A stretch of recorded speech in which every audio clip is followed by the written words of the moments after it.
He's beginning to believe. DJ Longhair here in the morning. Oh my god. Yeah, you guys are right. I didn't sleep. But do you see this mess? Like I finally cleared out that spot and like some spots down here that you can't see. So I'm gonna be working on this while we get bored to corporate speak. Good times. Before we get into all that, just want to say hi to a few peeps in chat and good morning. K-Torque, what's up, man? Howard, William Howard, how you doing, buddy? Time Capsule, what's good? I know, right? It's a wonderful way to start your day. I know. Cocktail party stories incoming before you go to work. Sweet. Let me know if you want to jump in, man. Same goes to you, Hillbilly. Hello, hello, hello. Hello, Mrs. Hillbilly. Time Capsule. What's up, brother? How you doing? I'm ready. I'm ready. Still no luck on purple drink locally. And just don't have the funds right now to go get a case from Amazon that will show up flat. So cheers to that.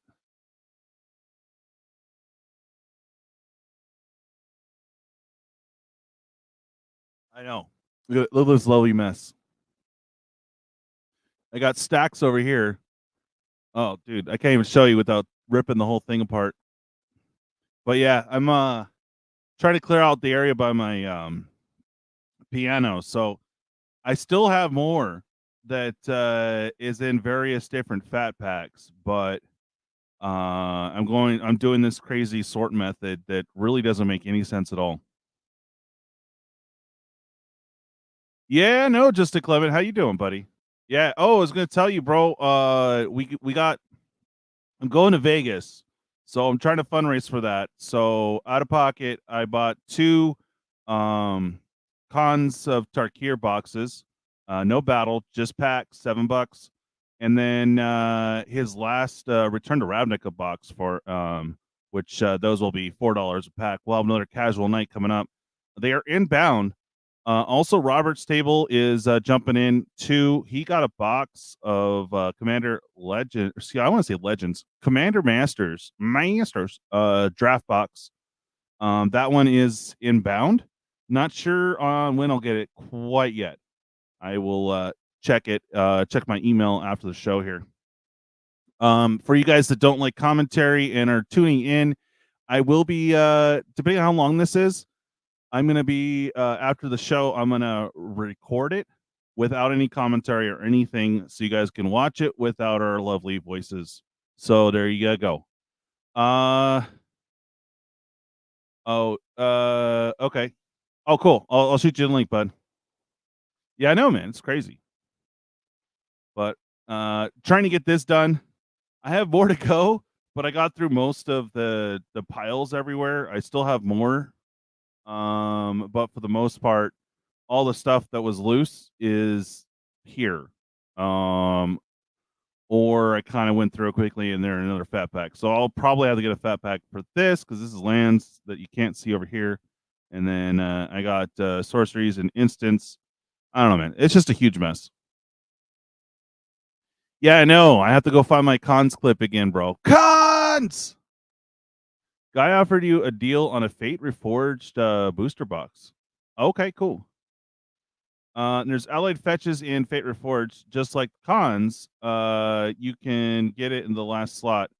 I'm not sure you can pull foil one, but you can pull fetch lands. Okay.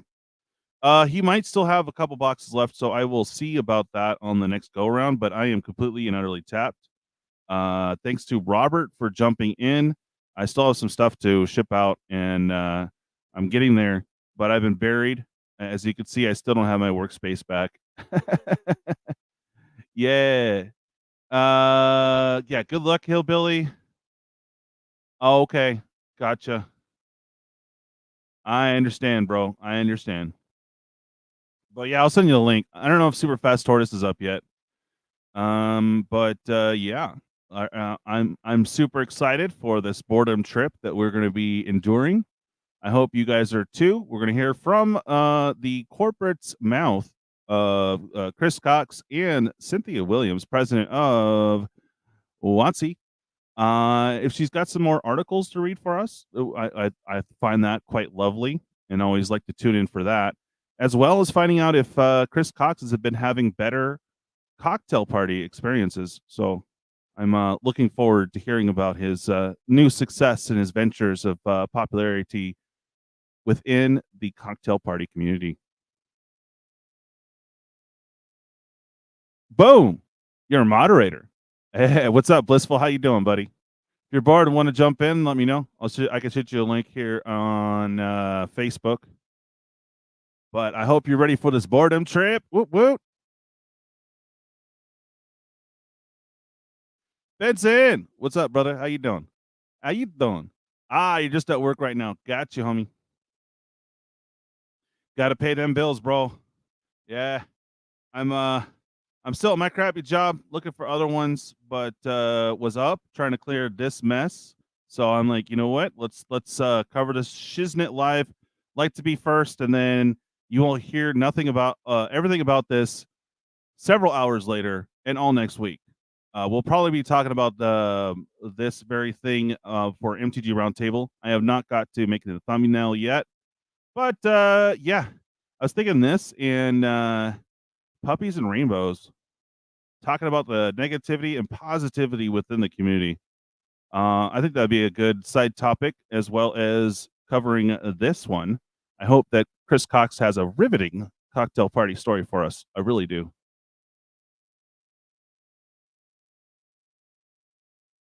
Oh yeah, brother. I hear you. I hear you. Oh yeah. Well, if you got a crash spot for me and a spot for me to set up my rig, dude, I'm down. I would be. I'm a little capper though, so I'm a good worker, but I'm slow because my foot's bad. Well, my whole body's bad, but hey, dude, I'll do the work. What's up, Richie Dubz? How you doing, buddy? Hopefully, simply wandered out in the middle of this. I hear you, bro. I hear that. Those tones are way more important than emails, Benson. That's right. That's right. Anger. Let me know if you want to join in, brother. We are hanging out and gonna be watching this riveting. Oh, it's gonna be starting soon. Oh no. Let me get signed in here.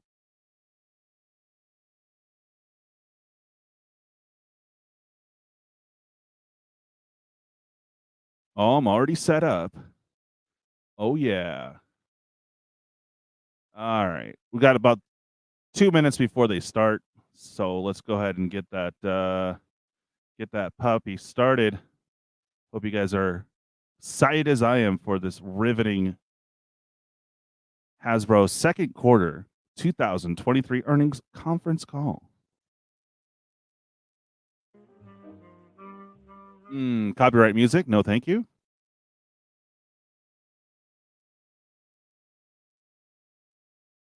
All right, we still got 2 minutes.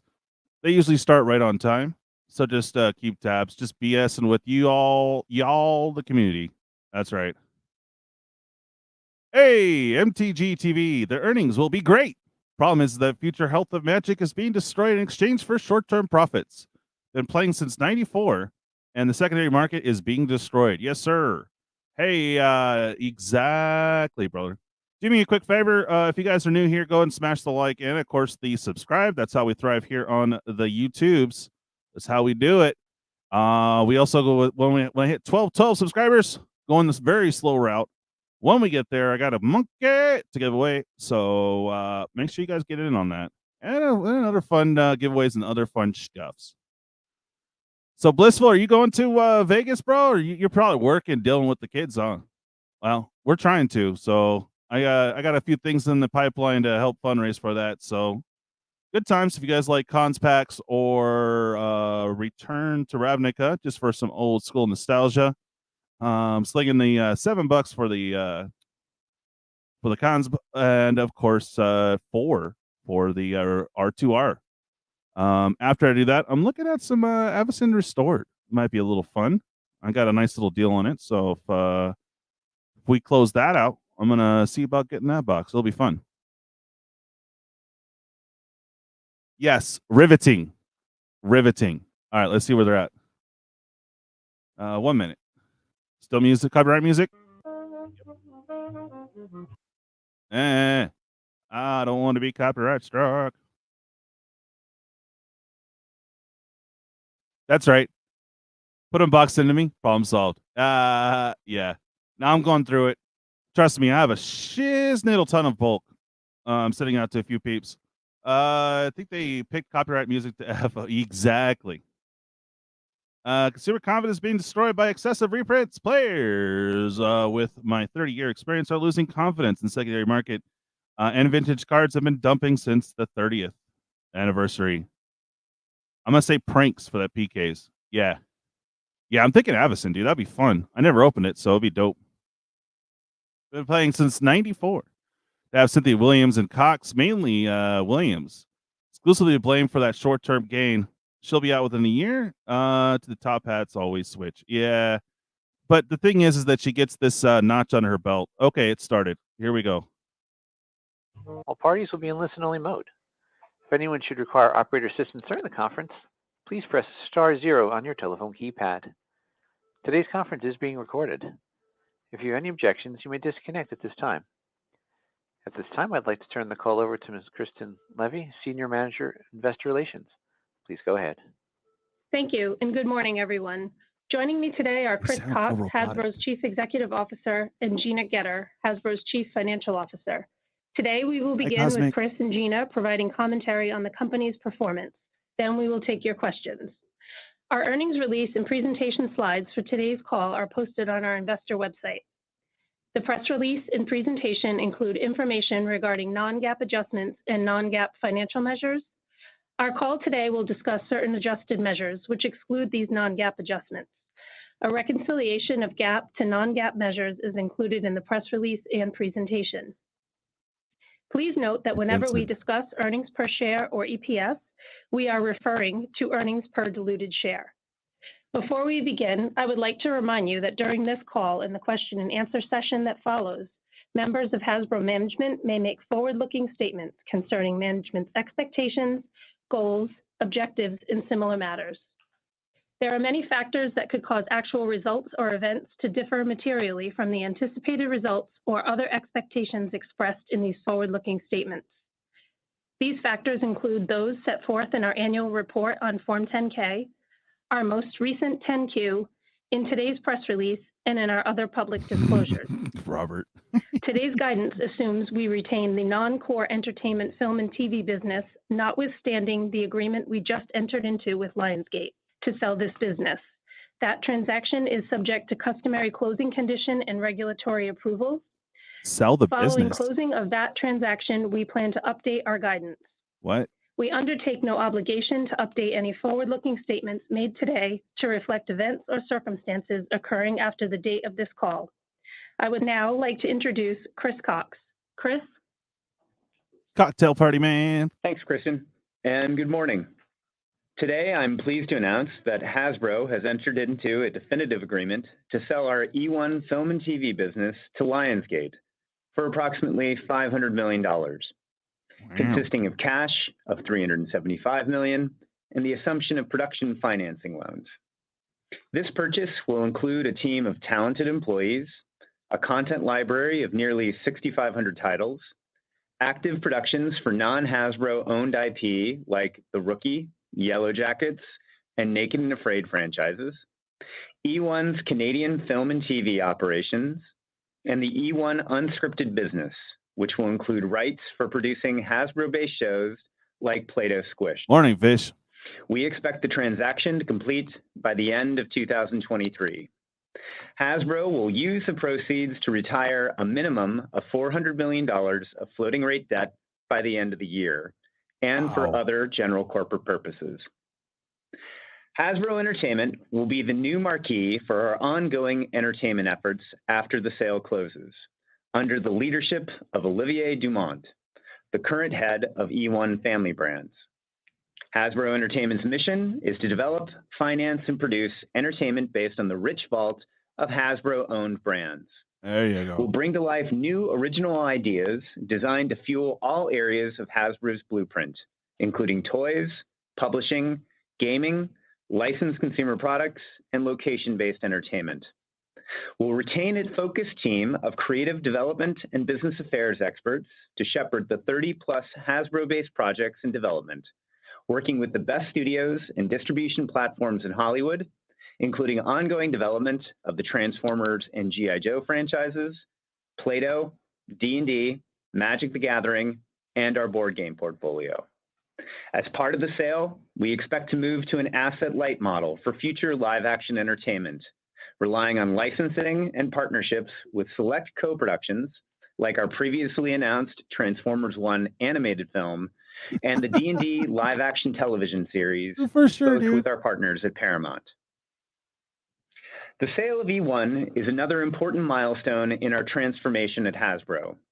Last year, we articulated a plan to turn around Hasbro, driving growth in fewer, bigger, more profitable brands, improving our consumer focus, execution, and innovation, and building our operational excellence to fuel our bottom line and create sustainable performance.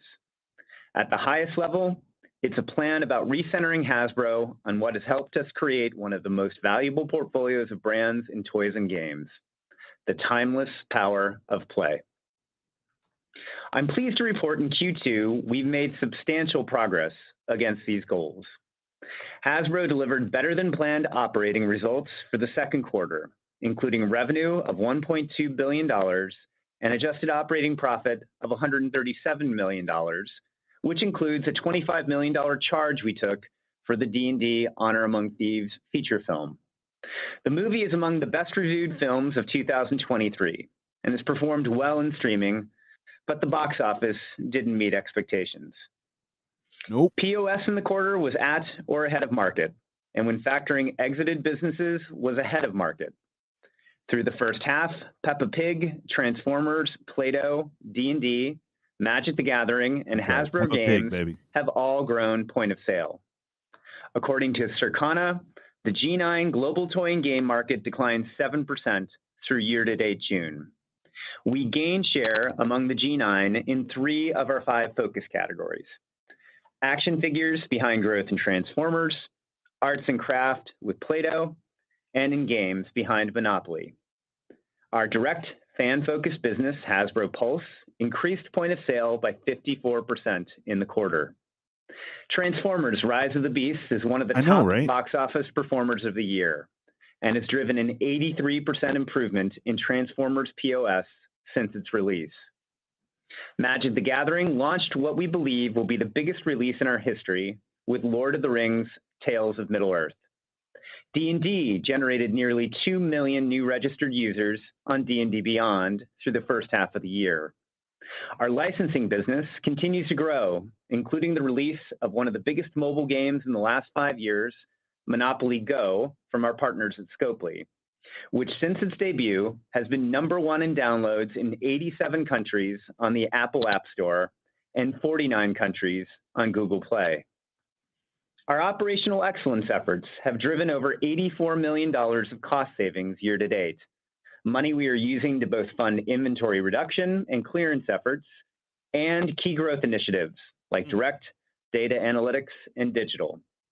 And speaking of inventory, our sales teams have been busy reducing our owned and operated inventory in our toys and games segment by 24% year over year, and our retail inventory by 16%.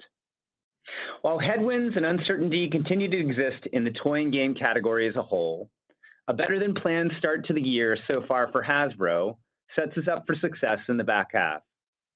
Gina will share more in her remarks, but at a high level, we're maintaining our guidance for our consumer product segment and raising guidance for our Wizards of the Coast and digital game segment. Due to the writers and actors strikes and underperformance of D&D Honor Among Thieves, we are lowering our guidance for entertainment. Magic is on track for a record Q3 with favorable set release timing buoying results. D&D should have a strong second half, powered by excitement for the upcoming PC and console releases of Baldur's Gate 3 from our partners at Larian. Furby is already a hot seller, with initial allocations selling out in under 72 hours. Most of our toy and game innovations have only just begun to hit shelves, including the new preschool line for Lucasfilm's Star Wars Young Jedi Adventures, our new AR game, Twister Air, new blaster innovation with Nerf Double Punch, and hot new game crossovers like Barbie Monopoly. And with much improved inventory levels and the bulk of our inventory management efforts phasing down in Q3, we see an opportunity for meaningful margin improvement as the year progresses, particularly as we go into the fourth quarter. Net, we exit our first half with a solid quarter and positive operating indicators for our second half in our core segments. Our inventories are greatly improved, we are growing share in key brands, and we are making the improvements necessary to our supply chain and cost structure to see sustained operating margin growth over the mid and long term. We also are making the necessary choices to right-size our entertainment footprint. Strong brands with quality innovation and execution will be more important than ever in a more unpredictable environment. That's one of the reasons I'm excited by the potential of our new leadership team, who are already bringing a more disciplined approach to our operations and a palpable step up in product innovation. We continue to move up and to the right on our change curve, evolving our cost savings initiatives to a continuous and relentless improvement model. Our supply chain is becoming a competitive advantage, with costs back down to near pre-pandemic levels and positioned favorably versus competition. We are seeing momentum with key retailers. Our digital portfolio is tighter and making rapid strides. And we are reinventing our approach to data analytics, product development, and long-term innovation. Paired with our approach to focused entertainment through partners that both inspires and connects to a tight business plan and economic engine, we are positioned well for the medium to long term.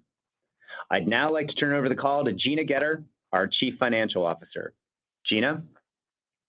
Thanks, Chris, and good morning, everyone. As Chris laid out, we delivered a solid quarter with revenue coming in ahead of expectations and proof points emerging across several of our transformation initiatives. We also announced the sale of the eOne Film and TV business, a step that simplifies our strategy and our focus on toys and games. As we look to the quarter, total Hasbro revenue of $1.2 billion was down 10% versus last year, as we continue to see normalization of inventory, lap the exit of certain licensees and markets within the consumer products segment, and we had fewer planned releases for Wizards of the Coast. The entertainment segment revenue was down 3%, primarily due to the exit of non-core businesses in 2022. Excluding these divestitures, the film and TV and family brands businesses were up 5% versus prior year. Adjusted operating profit of $137 million was down 43% versus last year. In addition to the revenue decline, we incurred higher inventory closeout costs as we continue to right-size inventory back to healthier levels. Profit was also negatively impacted by an impairment taken on Dungeons & Dragons: Honor Among Thieves as a result of box office results coming in below expectations. Adjusted earnings per share of 49 cents was 57% below last year due to the factors noted and includes unfavorable impacts related to taxes and interest expense. Yeah. The adjusted results exclude the impact of a $296 million film and TV impairment. Through the second quarter, the ongoing writer and actor strikes have had minimal impact on our results. However, as the strikes continue, our 2023 outlook for entertainment has come down. The adjusted results also exclude incremental costs attributed to the Operational Excellence Program and amortization associated with the eOne acquisition. Looking at year-to-date results, revenue of $2.2 billion was down 12% below last year, driven by declines in the consumer products segment and planned timing shifts across entertainment. Yeah, really? Wizard segment revenue is down slightly versus prior year as a result of launch timing and having one fewer release in the front half of this year compared to 2022. Adjusted operating profit of $184 million was down 52% versus last year as we continue to incur higher costs associated with clearing inventory, as well as absorb the impact from the D&D film impairment. Year-to-date adjusted EPS is 49 cents, driven by the factors noted above. Looking at our brand performance, Our franchise brands were down 5% in the quarter and year to date. These brands represent our biggest and most profitable brands and are just over 60% of our revenue. Within franchise brands, we delivered significant Q2 revenue growth in Transformers and Dungeons & Dragons, driven by the uplift from the movie releases. Additionally, Peppa Pig grew as a result of growth in entertainment and digital gaming. Peppa Pig! Our partner brand revenue is down 21% for the quarter. More than 60% of the loss is a result of the licenses we exited at the end of last year. Sales of Hasbro products for Spider-Man by Marvel are up with an over 100% increase in POS since the release of Spider-Man Across the Spider-Verse, and further supported by the preschool series and new product releases. Partner brands continue to play a vital role in our portfolio for kids, fans, and retailers around the world. Across our portfolio brands, the declines are driven by the reprioritization of investment to support the franchise brands, as well as discontinuances across the retail footprint. However, one of our relaunched portfolio brands, Furby, is off to a promising start. Looking at operating margin, second quarter adjusted operating margin of 11.3% was 670 basis points below last year. The single biggest impact in the quarter is the volume decline in mix of business. Through the first half of the year, we prioritized cleaning up the portfolio and reducing inventory levels across the CP business, resulting in higher than normal closeout costs. Also, as planned, we had one less Magic release within the Wizards segment, which created an unfavorable mix and fixed cost absorption impact. Additionally, as we shifted to leverage licensed IP within Wizards, we incurred higher royalty expense, resulting in a 1.7 margin point loss. Momentum is accelerating on our cost savings program, and year to date, we have accumulated $32 million of gross cost savings within supply chain and an additional $52 million of gross cost savings within operating expense. The combined $84 million of gross savings are more than offsetting cost inflation and have allowed us to reinvest back into the business to support higher levels of marketing spend, fund our inventory reduction efforts, and fuel key strategic initiatives required to deliver our long-term targets. I have still yet to see it. Since we began the savings program in 2022, we have reduced our cost base and delivered gross savings of $104 million, and we remain on track to deliver our in-year savings goal of $150 million. And finally, to round out the margin drivers, we had a negative 280 basis point impact in other items, which includes the $25 million impairment on the D&D film. As Kris mentioned, we made significant progress in lowering inventory levels. We reduced total owned inventory 16% versus prior year, primarily driven by a 24% reduction in the consumer products segment inventory. We expect to see inventory reductions through the first part of Q3 and stabilizing to more normalized levels by the end of the year. From a retail inventory perspective, their inventory was also down 16%, and the lion's share of the reductions are behind us. Looking more closely at segment performance within the quarter, Wizards of the Coast and Digital Gaming segment revenue was down 11%. Overall tabletop gaming revenue, which includes both Magic and D&D, declined 17% given release timing. The decline in tabletop was partially offset by 33% growth in digital gaming, including the addition of D&D Beyond, which we acquired last May, and growth in Arena. Segment margins declined in line with expectations, driven by higher royalty expense and a step up in investment to support future brand growth and product development. Moving to the consumer products segment, total CP revenue was down 11% in the quarter, driven by declines in POS trends and the focus on clearing inventory.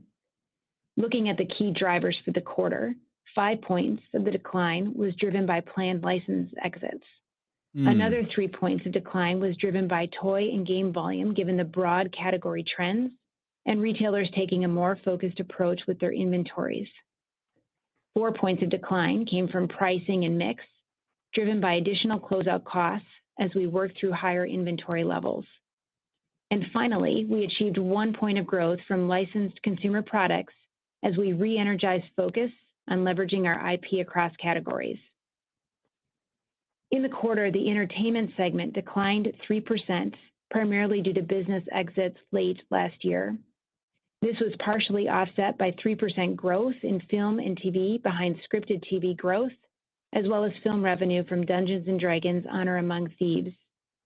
In addition, Family Brands revenue increased 14%, driven by content sales, including for Peppa Pig. Peppa Pig. The adjusted operating loss for the second quarter includes the $25 million Dungeon & Dragon Honor Among Thieves production asset impairment charge. Today, we announced the sale of our eOne film and TV business to Lionsgate. Overall, the business that we're selling represented approximately 85% of the revenue and just over 60% of the adjusted operating profit of the total entertainment segment last year. Wrapping up with Hasbro Inc., we delivered $119 million of operating cash year to date, which is $29 million behind last year, driven by lower receivables coming out of 2022. Through June, we repaid $91 million of long-term debt and spent $112 million on capital expenditures, led by investments in Wizards of the Coast for future digital gaming releases. And we've returned $194 million of capital to our shareholders via dividends. In the quarter, we booked a 26.3% underlying tax rate, which compares to 21.6% in Q2 of last year. The higher rate is driven by our entertainment business losses and higher withholding taxes, plus a shift in the geographical mix of income. It sounds like it. Additionally, we had $4.8 million of additional interest expense due to higher interest rates. Turning to our 2023 guidance, the outlook across the consumer product segment remains on track, and Wizards of the Coast segment is better than original expectations. For the entertainment segment, we are updating guidance to reflect the reality of the writers and actors strikes on our eOne film and TV business. This updated guidance assumes film and TV is included for the entire fiscal year, and we will update once the close is complete. Based on this, we now expect total Hasbro Inc. revenue down 3 to 6%. As we look at the three primary segments, this guidance continues to assume that the CP business will be down mid-single digits, which is consistent with our initial outlook. We are planning for POS trends to continue stabilizing in the back half of the year, and this, coupled with stronger execution, will result in modest back half revenue growth. We now expect that Wizards of the Coast will deliver high single-digit revenue growth compared to our original guidance of mid-single digits. We are confident in the back half releases slated for Magic, and digital licensing should also be supported by the continued success of Monopoly Go and the upcoming release of the AAA role-playing game Baldur's Gate 3.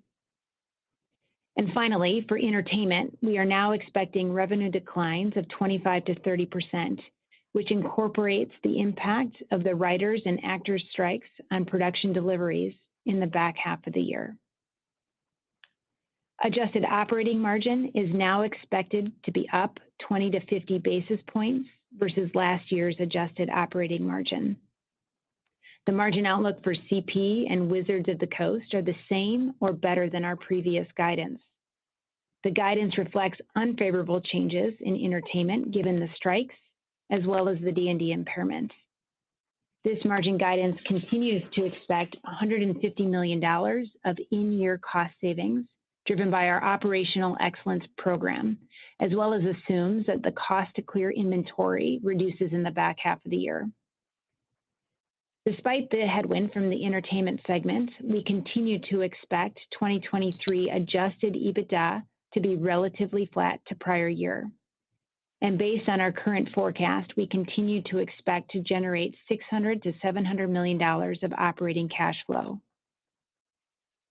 From a capital allocation standpoint, our priorities are to invest behind the business, pay down debt, and return excess cash to shareholders via dividends. We expect to use the cash generated from the sale of the E1 film and TV to pay down debt, which will accelerate the reduction of our overall debt by a minimum of $400 million and advance our progress towards achieving our 2.5 times long-term leverage target. In terms of earnings per share, despite adjusted EBITDA guidance remaining unchanged, the film and TV business has created additional volatility impacting below-the-line items, including interest expense and tax rates. Through the second quarter, film and TV has created an approximate 50-cent negative impact on earnings per share, and based on our updated outlook, we anticipate an additional 10 to 20 cents negative impact on the full year.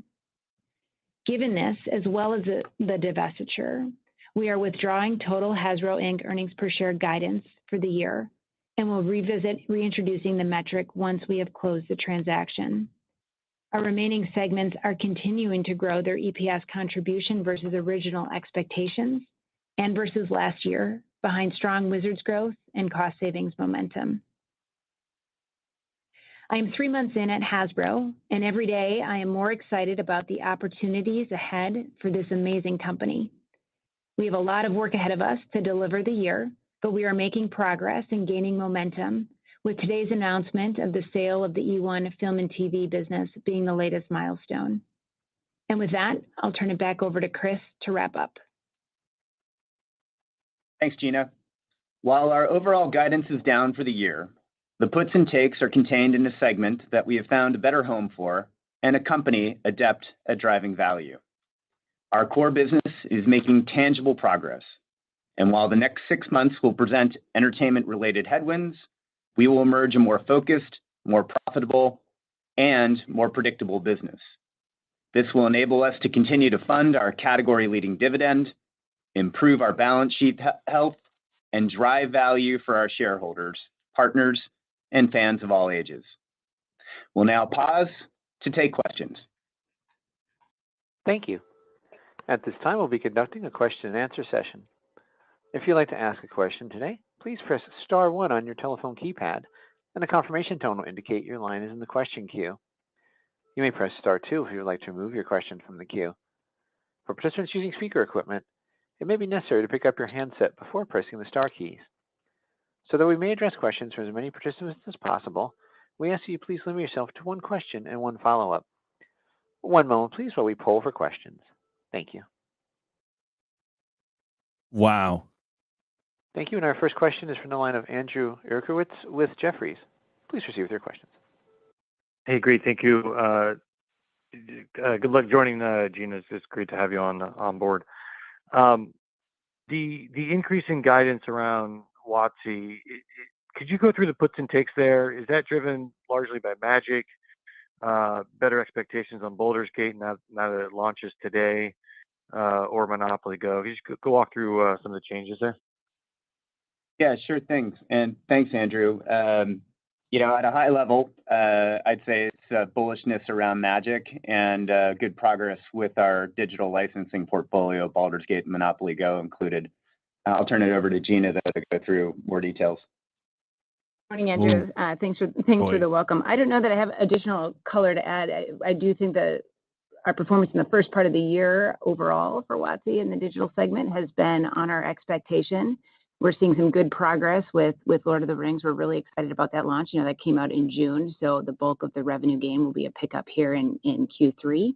And as Kris said, the launches that we've got scheduled for the back half of the year, we're feeling really good about. Yeah, I should note that Lord of the Rings is not a standard set. We think it's more of an evergreen set that will have a longer tail. And our in-year expectation is that within 7 months of it releasing, it'll be the #1 set of all time for Magic. It should cross $200 million before the end of the calendar year. The last set that did that was Modern Horizons 2, and it took about 2 years for it to do that. Got it. That's super helpful and great color. I appreciate it.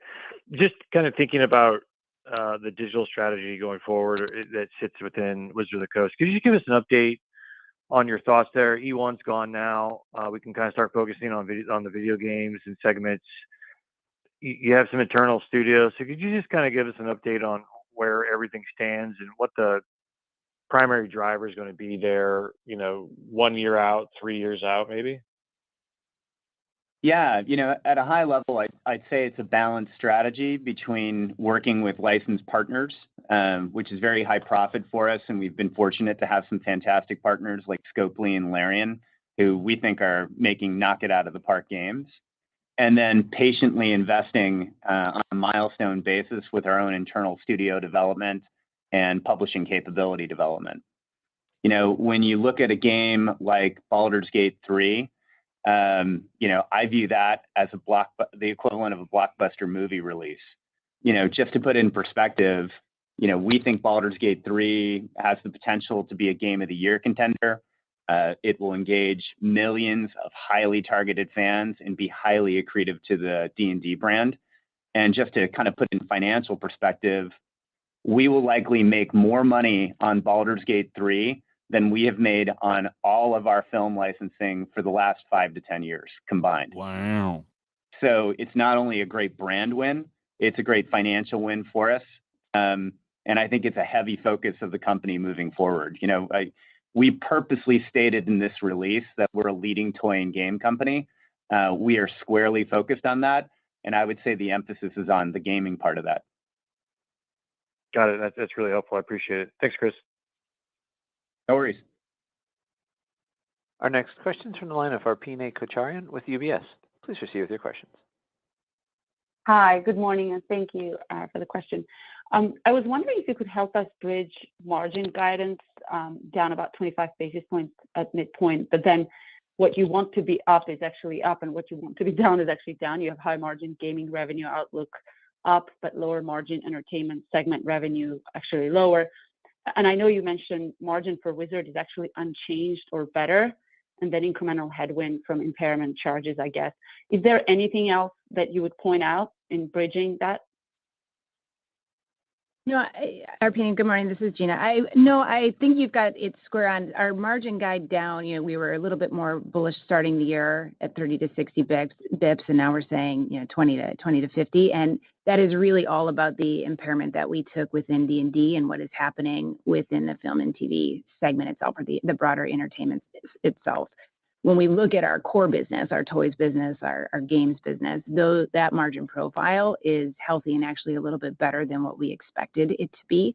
We're seeing some nice momentum in our cost savings initiatives, and you can see that in the margin bridges that we provided. You can see that starting to pull through the P&L, and that really starts to accelerate as we look to the back half of the year. So the call down in margin, all about entertainment, all about what happened with the D&D impairment, and our core businesses that we are keeping are doing quite well. That's very helpful. Thank you, Gina. And I know you aren't giving EPS guidance at this point, but you mentioned 50 cents of TV and film EPS headwind and then additional 10 to 20 cents of headwind. Could you maybe go over high level, just basic math? I'm calculating close to no more than 25 cents on operating profit that you're giving up with this sale, and then that's obviously partially offset by run rate interest expense, cost savings down the road. Maybe if you could kind of point out whether that thinking is correct, high level, and then if you could break down that 50 cents a little bit more. Have a good one, Hillbilly. I will try my best to answer that math question. So our guidance that we originally had given was 445 to 455, and what we communicated was at to date. So through the first 6 months, we've had a 50-cent headwind by the entertainment segment. And what we anticipate in the back half of the year is that's going to be another 20 cents. So all in our earnings per share guidance, if we were continuing to give guidance, would come down by 70 cents, all in the film and TV, all in the entertainment segment. Again, our core business, toy and game, and the digital part of our business, that is actually performing ahead of expectation. There's some puts and takes within tax and interest expense, so that kind of nets against that. But the call down in earnings per share, all in entertainment. Super helpful. Thank you. Yep. Our next question is from the line of Jamie Katz with Morningstar. Please proceed with your questions. Hey, good morning.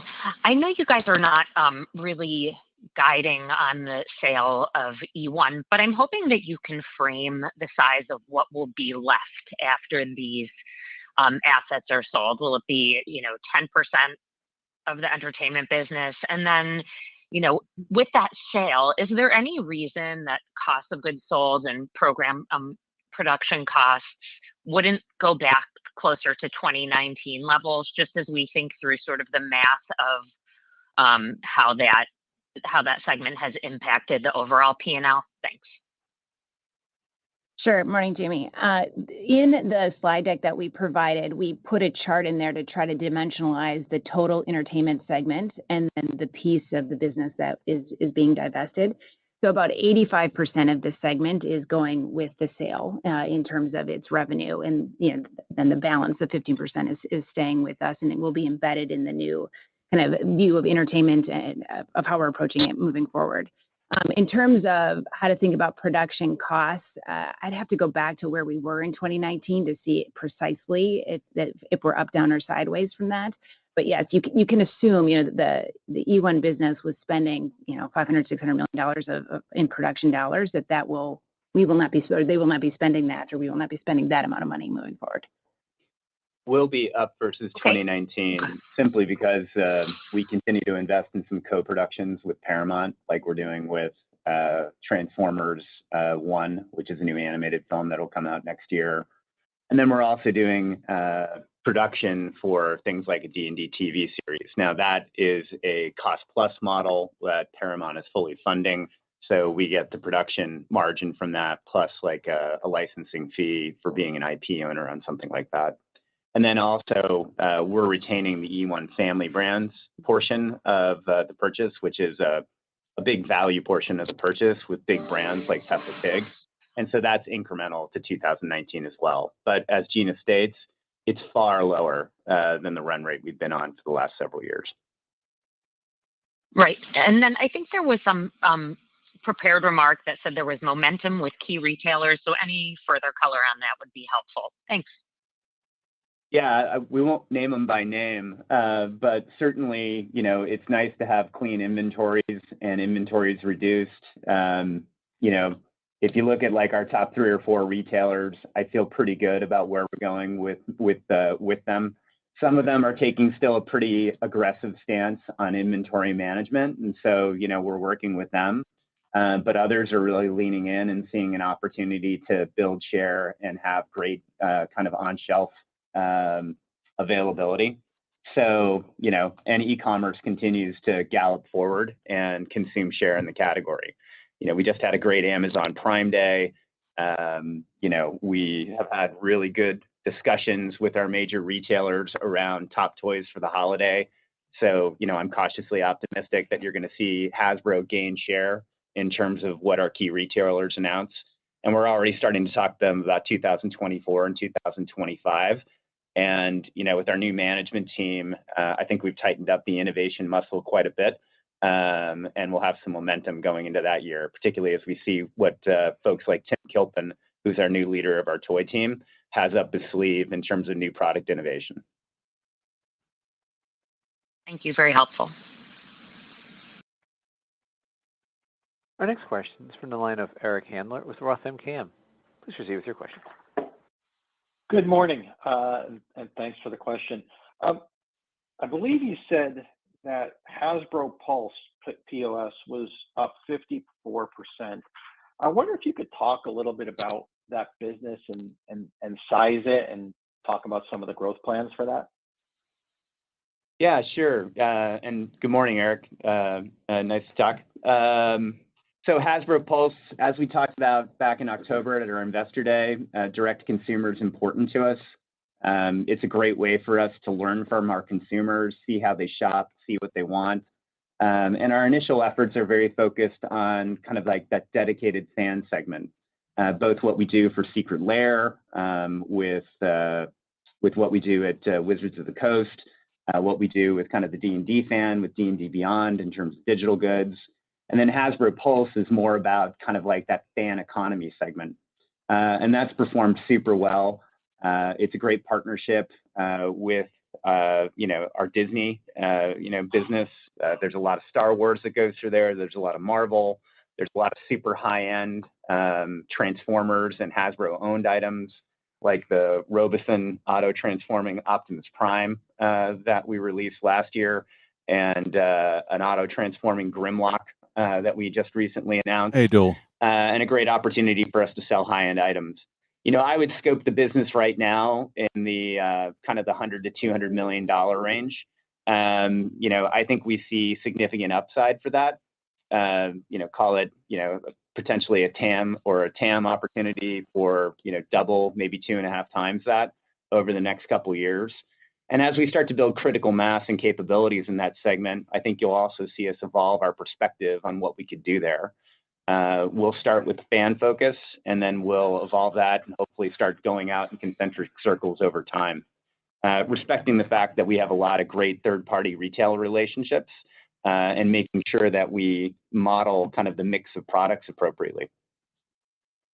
Great, that's helpful. And also, what if you could just talk about, retailer sentiment as you go, as orders start coming in for the holiday season, and how do you think retailers, are feeling right now as they think about, the last month and a half of the year? Well, I think it depends on the retailer. We have a couple retailers who are really leaning in and see a share building opportunity. We have a retailer or two who are taking a cautious view towards consumer discretionary as a whole and aggressively managing their inventory. And, I think a little bit of an over-under on our guidance moving forward and why we're not raising our guidance in consumer products is just making sure that we understand where those retailers are ultimately going to position. I definitely think Q4 is going to be a more traditional Q4, kind of a 2018, 2019. It's going to be very end of the quarter focused. I think Black Friday is going to be important. I think the lead up and the drumbeat into Christmas is going to be important. And then also, I think a array of bullishness that we have in the quarter is we have basically an extra couple days of shopping prior to Christmas.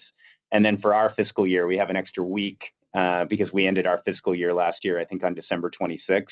So we have a full extra week of potential shopping, which is probably about 60 to 70 million of incremental POS. Great, thank you. Our next question is from the line of Fred Whiteman with Wolfe Research. Please proceed with your questions. Hey guys, I just wanted to come back to Wizards, and if we think back to the Investor Day last fall, and I totally recognize a lot has changed, but it felt like D&D was a big piece of the plans to double the Wizards business, and if we just think about the film impairment and the softer box office, does that put those targets at risk, or is there enough traction and momentum in some other areas to offset that? No, I mean, good morning, Fred. I would say, the underlying thesis of our D&D business was all about digital. To me, entertainment's a kicker. It helps to enable broader audiences exposure to what's traditionally a mid-core to hardcore gaming brand. And what digital allows us to do is kind of take that tabletop role-playing game TAM that we have in the world, which is probably about 80 million people who participate in those hobbies and frequent that kind of channel, and take our brand like D&D to 800 million people who play role-playing games. And so, I think Baldur's Gate 3 is just the first of several new digital initiatives you're going to see from us that span how we can try to transform tabletop role-playing gaming to an even richer kind of theater of the mind experience to more traditional video games from us and partners like Larian. Makes sense. And then on the supply chain side, it feels like you guys have really emphasized that for the past few quarters. I'm wondering if you could just frame sort of where you see the supply chain today versus where you think it could be, and then maybe what that ultimately means for the consumer products margin over the next few years. Sure. Morning, Fred. I would say we're making really good progress within the supply chain, and I know that the company has talked about that in previous quarters. This quarter especially, you can see the benefits starting to flow through within logistics. So a lot of the focus from the team has been around our logistics network, how we're planning for inventory, how we're kind of our order patterns working with our retailers, all around inventory and order management. And you can start to see that really play through. through the cost savings. We expect that to continue to accelerate as we move into the back half of the year. The overall logistics environment is continuing to moderate, so that will help us as well. So not only do we have a lot of efforts underway in that space, but the overall environment is much more calm than it has been compared to the previous few years. I think our focus moving forward will be there, as well as working with all of our partners and getting a little bit closer to the operation with all of our manufacturers. That will provide another opportunity for us, more so in 2024 than in 2023. Makes sense. Thanks a lot. Our next question is from the line of Jason Haas with Bank of America. Please proceed with your questions. Hey, good morning, and thanks for taking my questions. I was hoping to follow up on some of the numbers that were given earlier in the year regarding some of the headwinds you were facing for the consumer products business. So I recall the expectation, or I think at the beginning of the year, you had said that there was $135 million of excess retail inventory. So I was curious, apologies if I missed it, but how much of that have we worked through so far this year? Yeah, so I don't have a specific number to quantify the $135 million, but our retailer inventory is down 16% year over year. I think we feel like our retailer inventory is at a pretty productive level. I would say that through the balance of the year, our retailer inventory will end the year down, but probably not 16% down. Our own inventory, we still are a little bit elevated versus what we would typically be, but we are down quite a bit versus 2021, about 24% or so. And I think we'll end the year at around that level, both for consumer products and for Wizards of the Coast. And that'll get us to something that's more consistent to like what we ended at 2021 and within range of a more traditional level. Got it. That's helpful. Another figure, I think it was tied to that, but it was you had said that there's $300 million of headwinds. I think it was from exited licenses, FX, and then also that inventory. And the expectation was you'd see about 60% of that headwind in the first half. So I was curious if that so far has materialized as you had expected. Yeah. If you look at our POS for the first half of the year, we are down, high single digits in POS, but when you take out those exited licenses, we're down low single digits. And as we get into the back half of the year, the impact of those licenses lessen because our sell-in was a little heavier as a percentage in the front half of the year. And as we were getting ready to kind of exit them and our retailers were kind of taking their inventory positions down to prepare for other master toy licenses to enter, it just makes sense that way. And Jason, just to add some color on the actual number, I would say of that $300 million, we're about halfway through that with the balance to come in the back half.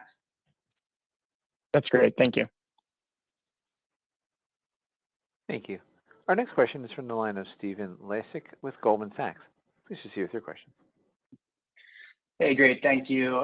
Maybe for Gina, with this being your first earnings call since getting settled in, I was wondering if you could maybe talk a little bit more about your framework for thinking through leverage and capital allocation on the go forward, especially with E1, the sale of E1 now behind us.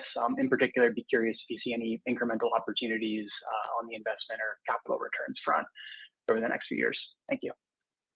Sure. Morning, Stephen. Yeah, the sale of E1 absolutely helps us in terms of getting down to our leverage target. So we will use the majority of the proceeds from that sale to pay down our floating rate debt and start getting the balance sheet in a healthier position. As we move forward, as we think about capital allocation, our first and foremost, our priority is to invest back into the business. Our second priority is then to keep cleaning up that balance sheet and getting that leverage ratio down.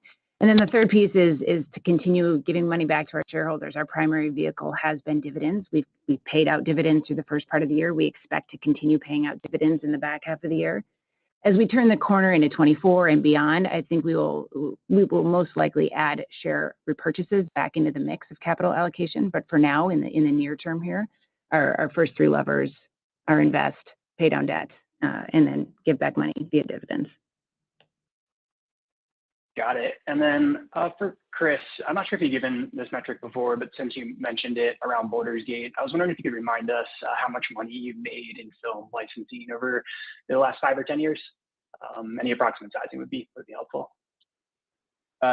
We would have to get back to you, Stephen. I don't have that off the top of my head. It's not tremendous. Understood. Thank you. Thank you. At this time, we've reached the end of the question and answer session, and I'll turn the call back over to Kristen Levy for closing remarks. Thank you for joining the call today. The replay will be available on our website in approximately 2 hours. Additionally, management's prepared remarks will be posted on our website following this call. Hasbro Management will be participating in the Goldman Sachs Communacopia and Technology Conference on September 6th. Hope to see you there. This concludes today's conference. You may disconnect your lines at this time. Thank you for your participation. Wow. So yeah, predicting more Amazon dumps, as if you guys were paying attention to this riveting call, this way riveting call. Looks like I have to wait 2 hours to record this for you guys for the non-commentary. But I will have that up. Please, guys, go ahead and use it. I just asked for a shout out to the channel. Any channel can go ahead and use it. I won't copyright strike or nothing like that. I'm not dumb. But, just spread the word. I'll have that as a resource for you guys in, well, looks like this was about an hour, couple minutes. Let me look here. Started 10 minutes early, so yeah, about 50 minutes. So yeah. Oh man. Crazy stuff, guys. So inventory is a huge problem. Now, this isn't just for Magic. We're talking toys and on their other product lines too. So yeah, a major profit coming from Hasbro. But if you think about it, they're holding on to a lot of inventory. So yes, sir. Summary: more Amazon dumps. MTG will keep funding all of Hasbro. Yeah. Don't forget about Peppa Pig, Ed. Don't do it. Gotta remember, Peppa Pig, bro. Yeah, I know. If I was bored and had time, I would go through and find out how many times I said Peppa Pig. So I might have fun with that 50-minute clip later. But apparently I have to wait 2 hours to be able to record it. So yeah. Robert, you still cruising on? I'm sure we're going to talk about this more in depth for Roundtable. But there's a little bit of information to process through all that digital talk recording. So, yeah, big come-ups, but still major inventory problems. It doesn't sound that great. I know, that's what I'm saying. Someone said it earlier, bro. Peppa Pig Secret Lair. There you go, the ultimate crossover. Bet. Yeah. Jump in, brother. I sent you the link. We can gab a little bit. Like I said, I have 2 hours to wait to be able to record it to put out the non-commentary version.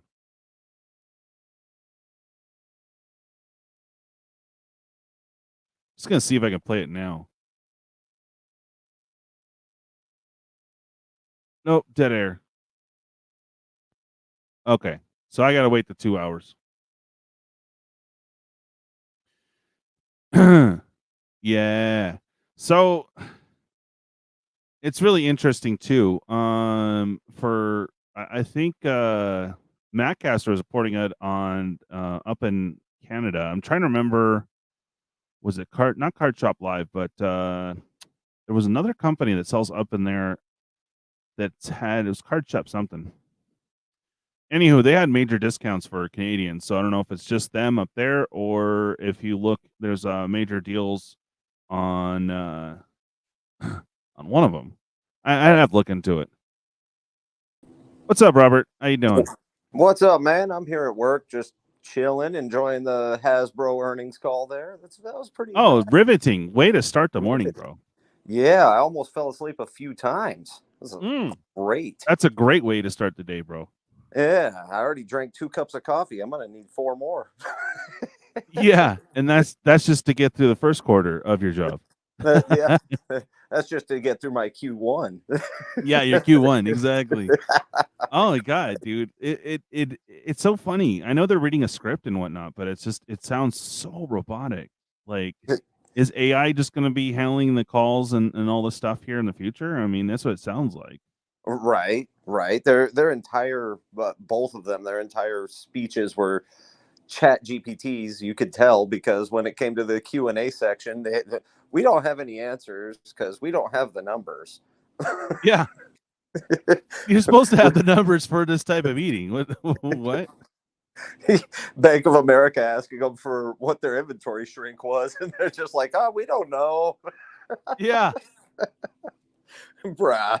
Oh my god, that was hilarious, dude. I mean, I don't know. I don't know about this stuff, but the same token, it's like, what the hell? You know, they reported all the percentages, and the major focus, and what we kept hearing a lot was about the inventory problems.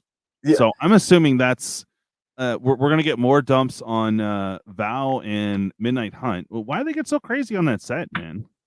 Well, I mean, it's Innistrad and it's beloved by the players, so got to cash in. That was one of the sets that Garfield worked on. So they just keep going back to the ones that Garfield worked on: Ravnica, Innistrad, Dominaria. Let's just keep going back there. He did such a good job. So, man. more Innistrad dumps, more Dominaria United dumps, you know. Just good times. Yeah, for sure. I'm just like looking at it like, oh man. So I don't know. They had some pointed questions towards in regards to WotC too. I have to like go back and listen to it because my mind was just numbed by the corporate speak. Do you recall any of them? Because they were asking pointed questions and they were just like, oh.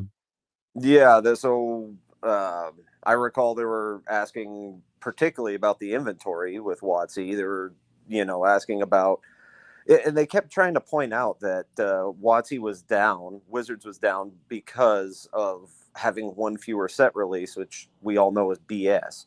So is that what they? Oh, because they didn't have one set. Oh, yeah, okay. Yeah. So they didn't. There was one extra set last year that wasn't there this year in the quarter earnings, and I was like, man, come on, that's not why it's down. Come on, we all know why it's down.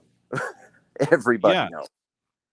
So yeah, well, and they also did. I do recall them saying reflections in pricing, but they kind of skimmed over that real quick. Oh, because they're bullish on pricing models, and let me repeat this thing over again so you didn't hear that. What? Let me make sure I can repeat Peppa Pig. Peppa Pig, yeah. Peppa Pig's up 5%, but Magic's down 3%. But they didn't Peppa mention Pig's up 40. 5. Yeah, they did mention the success of Lord of the Rings, and this time around they didn't mention 40K 5 times. So that's interesting. Yeah. Frankly, Lord of the Rings was going to be a big hit, no matter what. I mean, you've got the grandfather of Magic the Gathering being paired with Magic. I mean, that's just awesome. So that was going to happen, and their entire earnings statement is going to be based on the success of Lord of the Rings and popularity of Lord of the Rings and blah blah blah. So I can assume that we're going to see more Lord of the Rings outside of the November time. They add in a little extra Lord of the Rings secret layer here and there. We'll hope they pick better cards next time. No shit. No. There's like we'll grab a couple of commons and this looks cool, and there you go, $40. What? Right. So it's just continually obfuscating everybody and hiding everything. It's like, come on, man, just be straight with us for 5 seconds. I know it's not corporate thing to do, but you'd at least get some bonus points. Something. But so, the main takeaway for me was just the inventory problems, and that means more dumps, and to them, when those go, even at discounted rate, that's pure profit. So that's like, wow. Exactly. They've already made their money. They sell the box. If it goes $5 above their leveraging cost, they've already made $5 on the box. So no matter what, it's pure profit for them. So, and I think a big part of that problem was they were projecting the popularity of Magic during the plague to continue on. And that's just not going to happen. So, well, yeah, and they said it should go back down to, at least they're a realist about it. They said it should go back down to 2018, 2019 levels. Yep. So, and honestly, and a lot of businesses are doing this too. I know for the restaurant industry, which unfortunately I'm in, it's hard to get a job locally that will offer more than 6 to 9 hours. Yeah, they're hiring, but like, dude, you have to get like 10 jobs just to get like a 40-hour work week. Right. And they keep projecting off of last year's numbers, and it's really difficult because last year's number we got out of the Rona, so those are different numbers. There's no longer essential businesses, so people are out and about, they're doing their thing, not necessarily eating out as much because of the inflation. So it's crazy right now, man. Yeah, it really is. It really is. And in some places, like where I live at, some of the groceries it's cheaper to go eat out a lot of times. Yeah. So instead of buying groceries and making it at home, it's just a weird upside down situation. Well, so, it really is, though. I mean, if you're getting barely 9 hours, it's not enough to do anything with. But I mean, for me right now, like seriously, I get my vape stuff. I eat out once or twice. Get some bare minimum groceries with assistance from the government, and then that's it.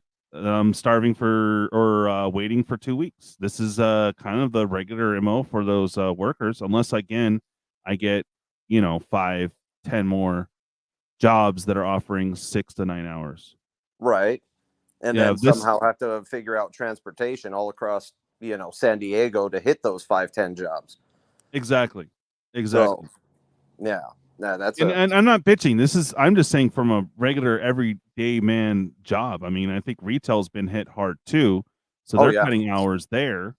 And you have a gazillion part-timers and very little full-timers, and those full-timers, like the management, they keep cutting hours allocated every month, or sometimes every 2 weeks. They're pretty much stuck there, like our boy Prime. They're trying to find other workers, but when you're only offering part-time and less than 9 hours, not saying that's the same for his market out there, it makes Magic really difficult to keep like buying. Yeah, totally. Yeah, like and especially with the rising cost, it's hard for most normal Joes. Yeah, and that's what I mean. It's not. I know I emphasize and I try not to bring up my financial woes, but I'm just bringing it up as an everyday. You're a entry level worker per se. You're not in management, corporate level, or anything like that. But even they're cutting back. There's no such thing as security. And then you're a hardcore Magic player. You want to stay competitive, or at least not get your whatever slammed in the game. You want to stay somewhat current. It makes it more difficult. And I'm really happy for the set coming out with the Wilds of Eldraine. It's going to be at a price point that is somewhat manageable. You can still expect to spend like 200 plus on a collector's box. You got the set, which is they pushed it up to about $150 normal. You could probably find it 120, 110 if you're really lucky. But it's the days of $100 draft box are over, man. You have to wait for the Amazon dump. If you want to stay current, though, you're gonna pay for it. It's just, Exactly. But at least it's more manageable. Like I can spend a check on a box, not 5 checks on a box. Yeah, right. You know, save up for 3 months and eat nothing but 10-cent ramen for 3 months so you can buy 1 box of Magic. Oh no. Don't say 10 cents. It's now 20 to 30 cents, bro. Oh, that's right. I'm sorry. Damn, my mind's still stuck in 5 years ago. Oh, I know. Like, honestly, unless you find the discount area, there's really nothing under $1 now. Like, if you go around, like, yeah, you can get like 4 ramens for $1 maybe, but yeah, right. There's not much that you. It's rough. They want you to eat healthy too. If you want to eat healthy and adhere to some form of diet, good luck, bro. Shit, yeah. My partner, she's gluten-free, and so good God, there goes like half of my paycheck just for her to have 3 meals. It's like, God damn it. Yeah, no, I mean, and you're not exactly hurting, right? Oh no. But I mean, you're like, dude, stop eating. You're eating my magic funds. Exactly. You're literally eating my boxes right now, man. Come on. Yeah. Come on, you're enjoying those gluten-free noodles. There goes 3 collector packs. What's up? Yeah. So and about magic products since bro. And that was a mistake. I'm priced out of collecting. Yeah, dude. Yep. It is to that point. And again, I being a realist, I'm not trying to be negative Nelly here. It's just, I don't know. It's really hard. It's really hard on a lot of people. I'm blessed in my position where I work at and what I do, but even me, I'm starting to feel the strain because my quarterly bonuses, they're just much less. And I work in the convenience store industry like Prime does. I'm lead fuel tech for a convenience store chain. And our managers are also coming into work, working 2 weeks, 3 weeks straight because they can't keep help. They can't keep people on board. So is it because they don't offer enough hours? I wonder. It's hours offering. We're in my area is a very competitive market as far as pricing goes. Like our minimum wage here is like $16 an hour because you can go work here. Yeah. And this is, freaking Roswell, New Mexico, Carlsbad, New Mexico, Artesia, New Mexico. Like, there's nothing here but tourism. That's it. And but we also have oil fields, and the oil fields offer starting pay at like $25-30 an hour, no experience. So we have to try to stay competitive with that, and people just bounce. They come in, they work for a couple of months till an oil field position opens up, then they go bounce into the oil field till that position closes, and they come back and work for us for a few months, and makes sense. So yeah. In digital, I hear you. Holy crap, only 725 where you're at. Oof. Yeah, they California is up to 1550, but everything's just anytime they raise the minimum wage, everything else goes up. So it's like it's not really winning. So your cost of living by you must be a little bit less, or probably way less than where I'm at. But I don't know, man. 725 is a little rough. Yeah, that's rough. Yeah, like over in Carlsbad, if you want to rent a 3-bedroom house, you're looking at $2,000 a month, easy. That's with a crappy, house. So, but that's nothing compared to like, where you're at. Oh, dude, like rent, I think for a, now don't quote me because this is going off about 2 years ago. It's probably more, but to get just to get, where the bathroom's in your room kind of situation, what do you call those? No, I'm trying to remember what it's called. Master bathroom? No. Well, one bedroom's like 1,600 to 1,700 a month. Studio. You can probably get a studio apartment. It's still up there. It's about 1,500 a month. So if you go, you kind of have to room with first off, you got to pass the paperwork saying that you own 3 times the amount of rent, which is really tough to do. But if you have like 20 buddies, maybe, but you can only have X amount of people in said studio or 1 bedroom. So due to occupancy rules and shit. Yeah. Right. But even then, people still cram in, What the landlord don't see, they don't know. Exactly. Yeah. Cost of living is rising faster now. 5 years ago, it was good here. I just came back from Denver, and now Jackson, MS, is not far behind the cheaper areas of Denver. I see. I've heard that digital. Yeah, and I love MTG and play Friday Night Magic regularly, but had to take last week off because it was $60. Yup. Oh, Commander Masters draft, too rich for me. I know. Over here it was 45 for a Commander Masters at my closest LG, which is a freaking 3-hour round trip drive. Oh, geez. But yeah, I almost went just because I was like, man, I want to draft Commander Masters, but nah. Yeah. I mean, I would like to, but again, I'm looking at older stuff now. Right. Like Avacyn, I think it would be dope because you got your first printing of what Crater Hoof, Avacyn Restored. What else? Cavern. Oh yeah, in the first Cavern or just a Cavern? That was the first printing of Cavern. That was the first printing of Crater Hoof. Gristlebrand's in there. Avacyn. Abundant Growth, which is a really spicy little common. So, yeah. Well, if we sell through the cons and the I still owe on the R2R, but if we sell through that, I'm gonna shoot for an Avacyn box just for the memories and all that. I think. Let me look at it. I think we got them for down about 15 a pack, roughly, maybe a little bit more. But if you $15 and $16 a pack, I think is where's it at right now? Let me see. But anywho, yeah. So any other hot takes from all this, bro? Besides more Amazon dumps?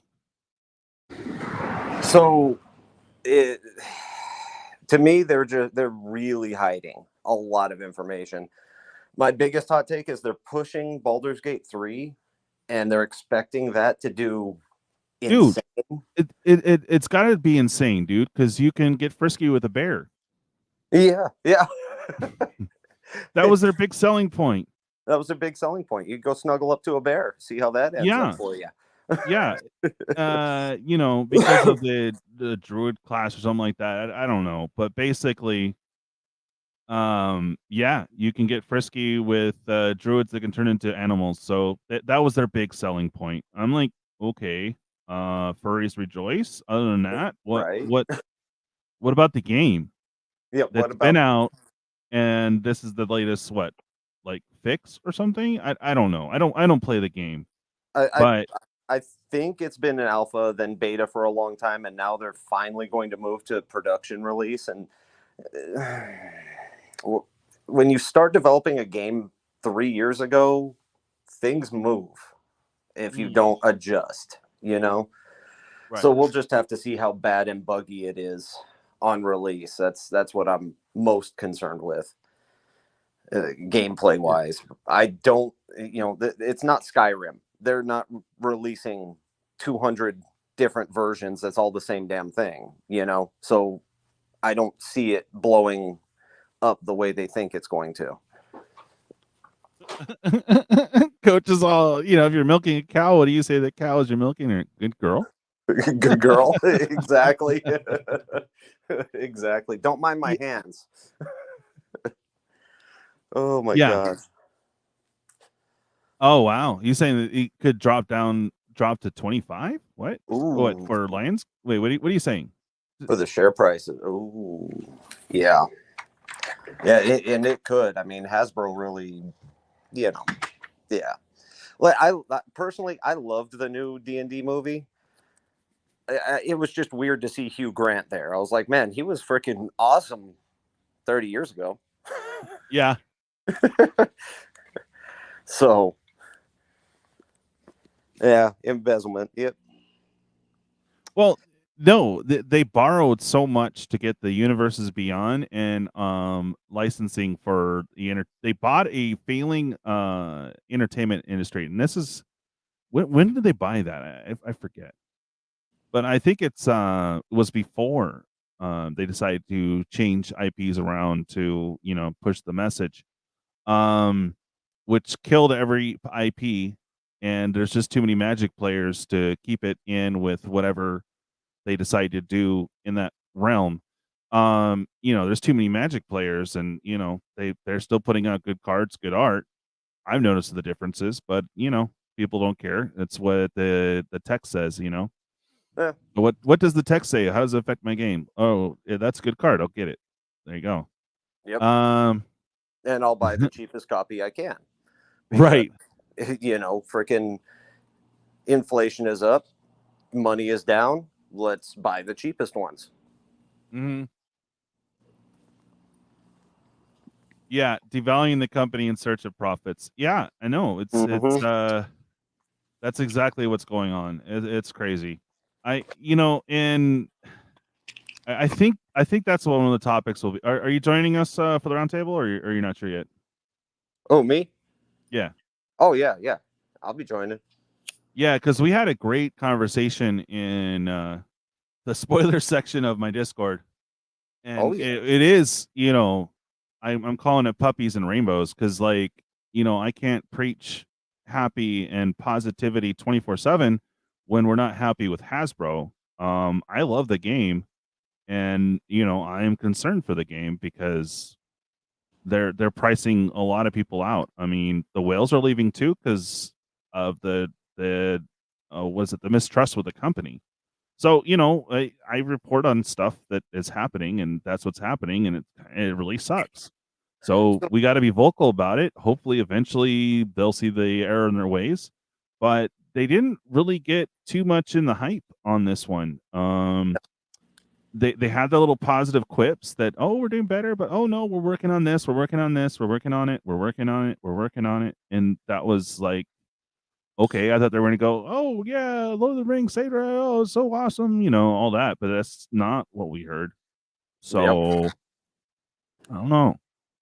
Yeah, I mean, they kind of kept it medium, I guess, kind of meh. Yeah. And basically, just alluded to more Amazon dubs, lowering consumer confidence for the time being, because that is their goal to do so at this time, so that way they can lower their inventory and lower their bloat. And I think they are going to turn the ship around, to be honest. I believe they will. I think in September, the Magic 30 celebration, they're going to drop a bomb on people. And I think that by the end of next year, we're going to see either lower set releases or lower reprints as a start. They're going to start shifting back to how Magic was once they get their inventory bloat taken care of. They get their, all of their back end stuff taken care of, because, you've got inventory bloat, you've got money sitting there, plain and simple. You're not making that money, you're losing it. Yeah. So you're paying warehouse space and you're paying utilities and crap like that to store product that no one's buying. You got to get rid of it. So that's just business. And so I think end of next year, beginning of 2025, we're going to see Magic start shifting around again. And I think all of this was in response to, the plague. It was the spike in popularity and spike in player base and rising costs to play the game. You've got singles going for exorbitant prices before, so in the pre-plague prices to peak prices, it just exorbitant growth. So, in some cases, 200% go up to 6,000% growth and things like that. Like Mox Diamond was like $80 pre-plague. Now look at it. It's like, I think it's down a little bit. I think it's down to like $550, but still, peak price it was like $650. So,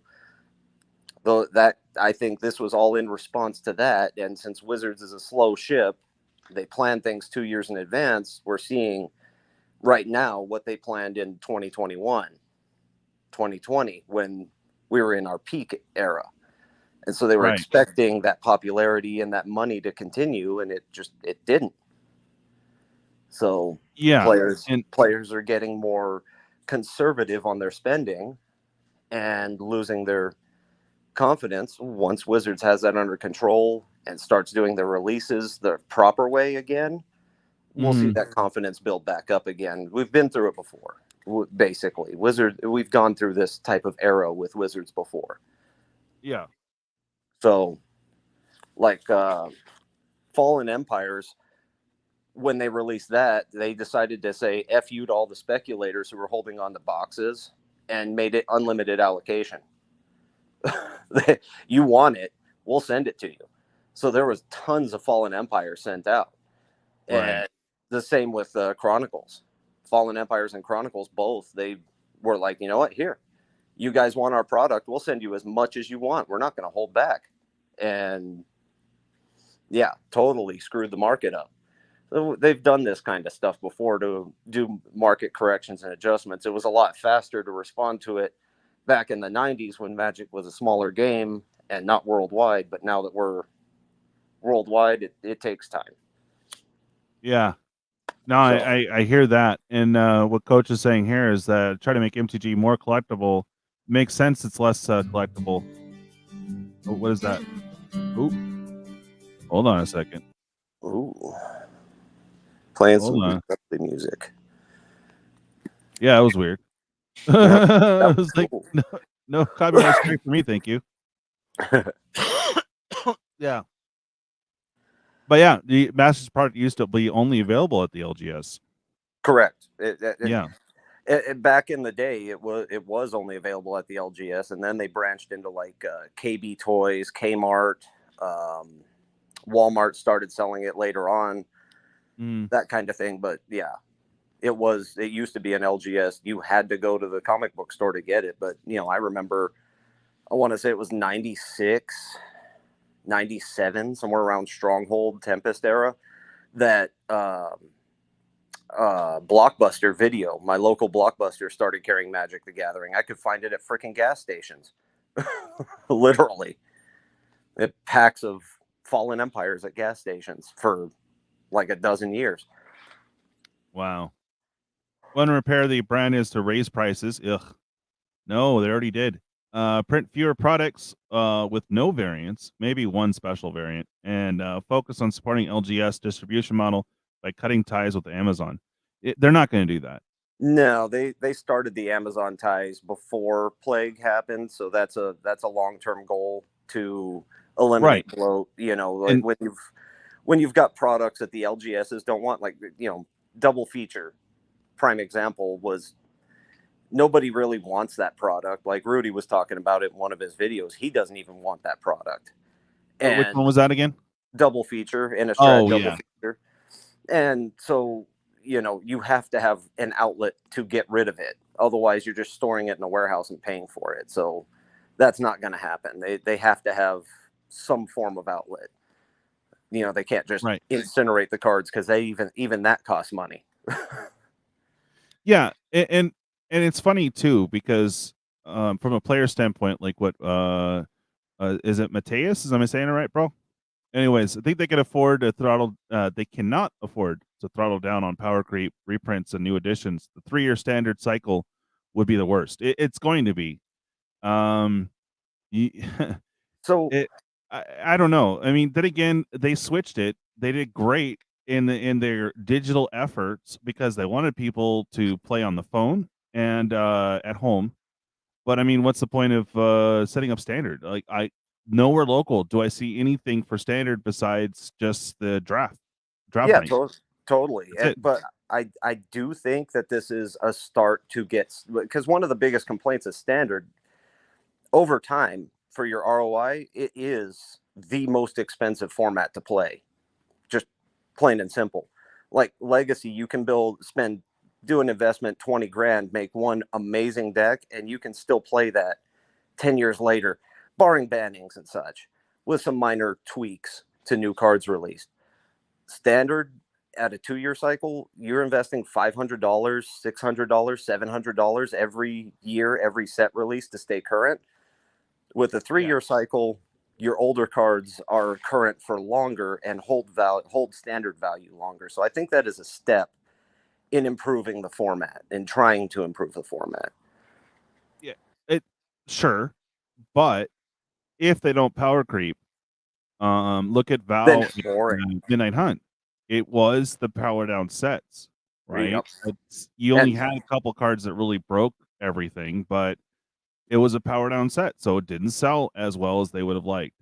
true. Same with like Capenna. Capenna was just too weird for people, I think. But it Yeah. wasn't a horrible set. It was just kind of powered down. They had a couple cards, and that was like, oh boy. The rest was like, Yeah, and the you know. 20s vibe was, kind of an odd sales position to do Yeah. at this time frame. Like, you want to look back on the 1920s where we had Plague too. Like, no, Yeah. that's cool. I didn't even think about that, bro. That's funny.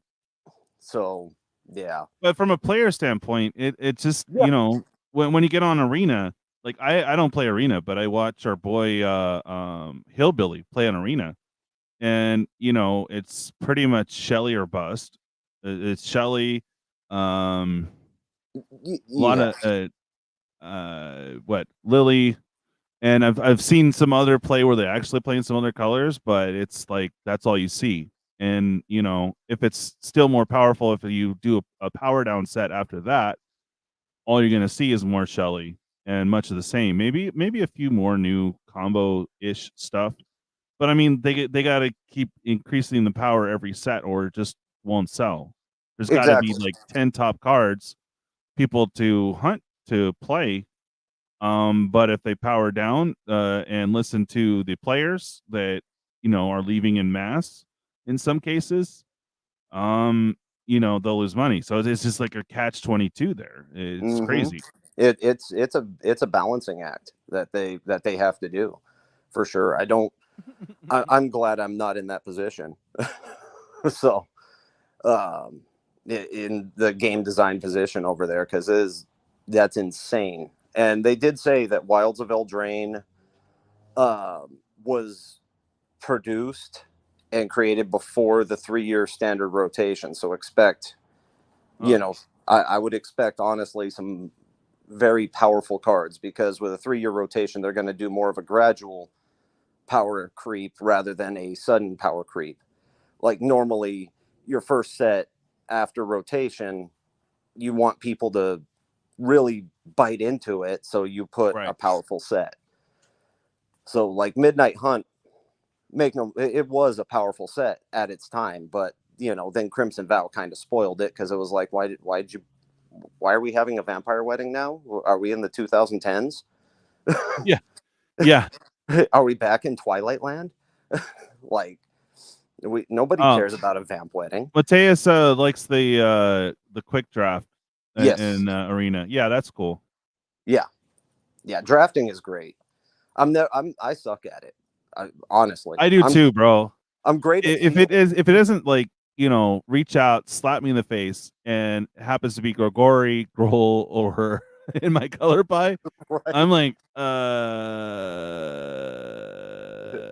time. Oh crap. Well, I guess I'll throw these and oh crap, I didn't get my lands yet. Go grab my lands. Right. Unless it slaps you in the face. Like one time it was great. It wasn't even draft, it was pre-release, right? So limited. I just had a bunch of black cards, just a ton. Like I could mix colors, but I'm like, okay, we got kill spells, got some crappy flyers, got a couple bombs. I'm just gonna go grab some swamps and call it a day. Hell yeah, bro. Yeah, I mean, I think I made it to like 4th or something. It was awesome. And then every other one, I'm always last, so whatever. I mean, my first deck, so mono black has always been my favorite thing. So my first deck that I played in a tournament was mono black, and it was freaking fantastic. I still love that deck. Wish I had it, but You know what I miss is M20. M20 with all the cheap Chandras and the Mega Chandra. Oh, dude, Elementals, and you run Gruul. It was so much fun, bro. Just like spamming Elementals. You get your Chandras out. You got a quick pump to your Elementals. It was awesome. Doesn't translate well to Commander, unfortunately, but it's still cool as hail. Cool as hail. Hell yeah. And I missed M20. I was out, but when I got back in, during AFR, and I started looking back at all the sets I missed. I was like, damn, that looks like fun. Damn, that looks like fun. War of the Spark, man, that would have been awesome. Yeah. Man, War of the Spark. Oh no, I remember because I was actually playing a lot of draft back then. During Ravnica, Guilds of Ravnica and Ravnica Allegiance, and then going into War of the Spark. Man, those were some long ass games because you had the Amass trigger go off, and then you had some beefy boys, and then you're looking at the time, and he's got a bunch of beefy boys, you got a bunch of beefy boys, and you're just like, stall, okay. You know, even with a bunch of kill spells, it was just like there wasn't enough wipes. Like if you had wipes, you could have had a chance, but there wasn't I mean, there were some, but you know what I mean. It wasn't like a common thing. Right. More pinpoint. They Right. made draft. Oh, congrats, Mateus. I haven't tried in a while, man. To be honest, I haven't been on Arena in like forever. So it's. I know I need to get on, but I'm having sound issues with this particular program. So I got to iron those out because I want to play video games and do other stuff. And for example, play Arena would be great, but it's not working for some weird reason. So I'd have to either stream right off of OBS or use a different platform. But then I can't have guests and I don't have all my memes. Oh, by the way, thank you guys for still hanging out. I know you guys have been fiending this, so we'll go and get all 4 Carls for you. I know Robert's itching. Hell yeah. Carl!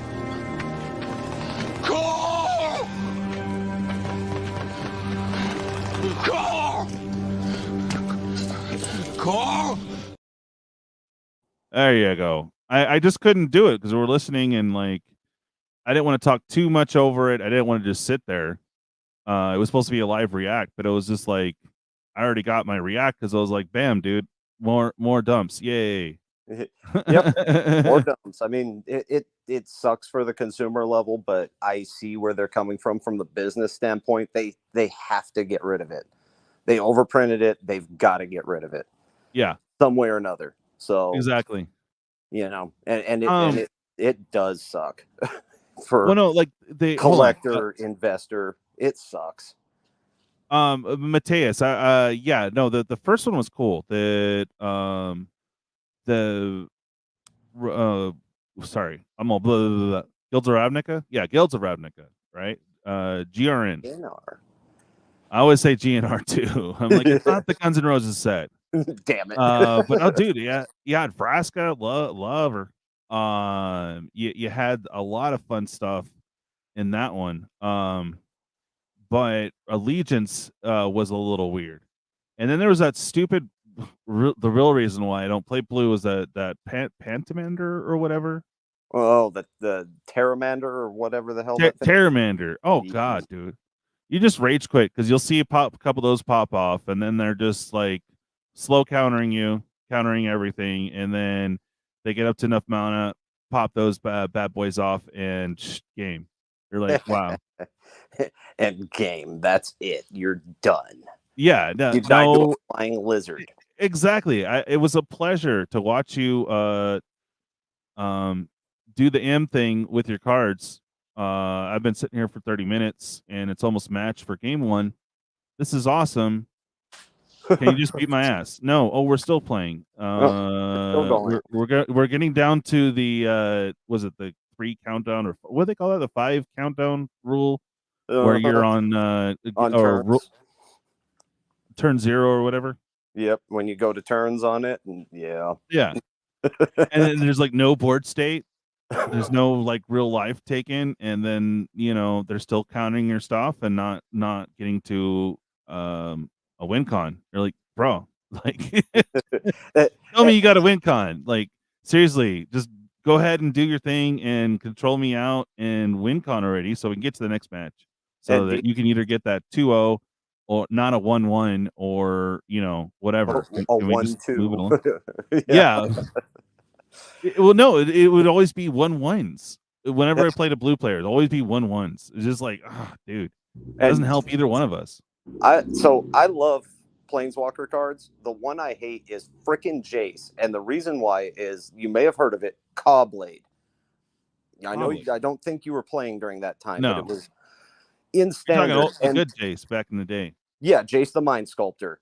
And Right. with freaking Squadron Hawk and swords, and they just counter all your crap and ping you for 1 damage every turn on their attack swing. And it's like, God damn it. Oh, dude. No, I'm sorry. Going back to Ravnica real quick. Healer Hawk was the MVP, bro. Healer You can't Hawk. tell me otherwise. Healer Hawk, bro. That was a beast. I always had to splash white for that fool. You talk about power creep of freaking cheap flying lifelinker. Like, man. Yeah.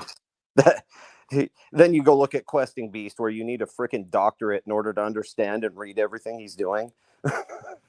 Oh, he's great. Yeah, he's awesome. He's awesome. He's awesome. I love my Questing Beast, and I love Healer Hawk. I'll still beat some face with that card. I wasn't playing during that time, but when I picked back up, man, I was like, holy crap. Yeah, he's a good one. Oh my gosh. Yeah, no, it was cool. So yeah, that one, the one that was still in for when they were still playing standard. Back in my day, we actually played standard on paper. Towards the end of the no standard, was it not limit? I can't think right now. Limited, no. Constructed. Thank you. Constructed. Couldn't think of it. Yeah. Words. Yeah, we need that one too. We have so much words. So many words. So many words. That say. Yeah. I'm hearing them talking the whole time through. I was like, I really want to play this clip, but I can't. And I want to cut this off. Damn it. And just like I might miss something that's truly riveting. Yeah. This riveting conversation to lull us in the morning. Some of the stuff they were saying, I'm like, what? Yeah, some of the stuff they were saying is like, okay, so you want to answer this question, but you don't really want to answer this question. I can see that. And the people calling in, they were all like respectful and stuff, and like, oh, you didn't really answer my question, so they're like, they have to act like, oh, yeah, that's cute. They're pleased. I love your little cute answer. Thank you. Thank you, Papa Hasbro. Can I have another? Yeah. Oh, look at that. Yeah, think about that. They're only able to sell it for 5. Oh wow, $4 billion. That's why they're paying back. Why they're so in debt, dude? They're still paying that off. Well, that also explains more of the Amazon dumps. You got to get rid of that bloat and pay debt. Yeah, exactly. $4 billion. Yeah. Damn. Imagine paying $4 billion for a failing moving company and then fail it even more. I don't know. Actually, you know what I would do if I were rich? I would I would buy said company or whatever it's failing, and then I would get a script, and then I wouldn't do chat GPT. I would be all like, okay, there's thousands upon thousands of YouTube content creators, right? Right. And just sign tasks, pay for it. Boom, you got X amount of time. Let's go and make it a challenge. Like do Mr. Beast status, Yeah, do and it then, Mr. Beast style, but have freaking Bruce Campbell there. Yeah, and some crazy awesome editors come in, edit all that content down from all the different content creators, and then make a story of that. That would be dope. That would be sweet. That'd be a cool little documentary, little snapshot in history type stuff. That'd be awesome. I'm all collab, Mr. Beast. What's up, Elon? What's up?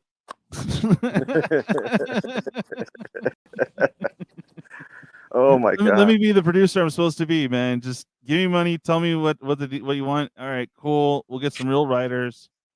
We don't some real people that are actually doing the damn thing on the daily. They know what's up. They almost some of the graphics I've seen on some people's channels are like, dude, how come you didn't work for Marvel? Right. Yeah. Oh nepotism. Man. That's the answer. Nepotism. Yeah, Magus, that is crazy. So that's the real truth. So it's 80, 87.5. Yes. Wow. That's crazy. Hasbro, you're a toy maker. Stick to making toys, bruh. Or hire someone that knows what they're doing. Yeah. Cynthia Williams is going to lose money out of her pocket now. She's pissed. She's got to update the Wikipedia. She didn't even bother to attend the meeting. I'm so disappointed.